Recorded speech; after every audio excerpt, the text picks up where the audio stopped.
Hi guys, welcome back to the channel. Today we're going to talk about the water supply in Jamaica. Now, Jamaica has a lot of developments going on. And one of the drawbacks to this development is an increase in the demand for water. Now, as it is today, Jamaica has water issues. Whenever there's a drought and the dams get low, there are water restrictions. So the government is working on the water situation.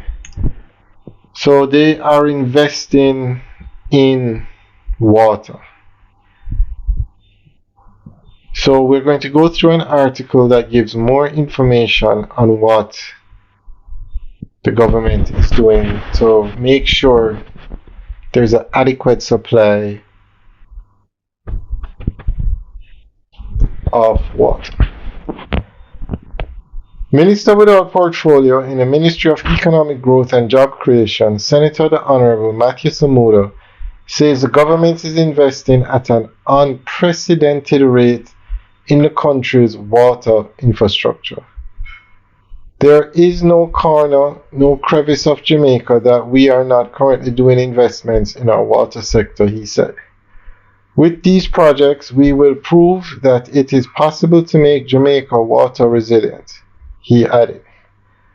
Minister Samuda was speaking at the recent groundbreaking ceremony for the Rio Cobra Water Treatment Plant project in St. Catherine, which will provide 15 million gallons of water to benefit approximately 600,000 residents in Kingston and St. Andrew and Spanish Town and Portmore in St. Catherine.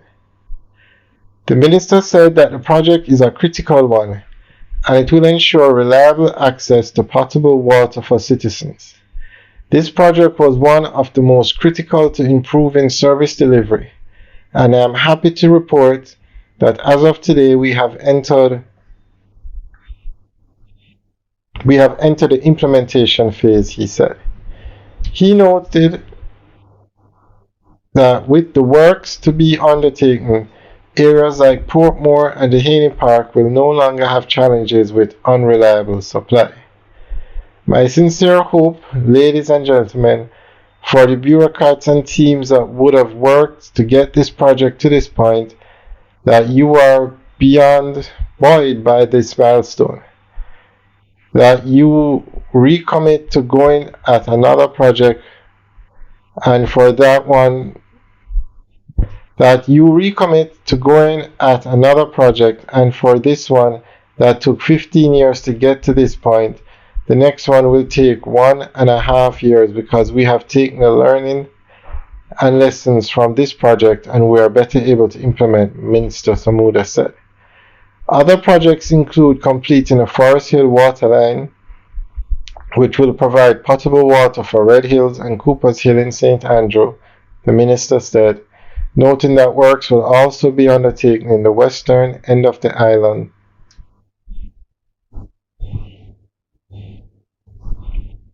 including the Grill.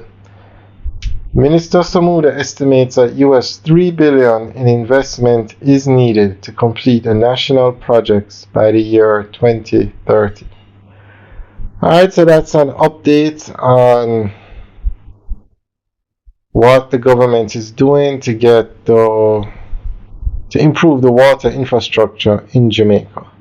US $3 billion is a big investment, but it is needed because we cannot slow down the progress and the growth in Jamaica. All the development that's taking place, every building is going to need water. So it's best we just fix it now and get the water infrastructure up and running properly and everywhere so that nothing stops the progress that Jamaica is making. Alright guys, let us know what you think. Leave your comments in the section below. Have a good day.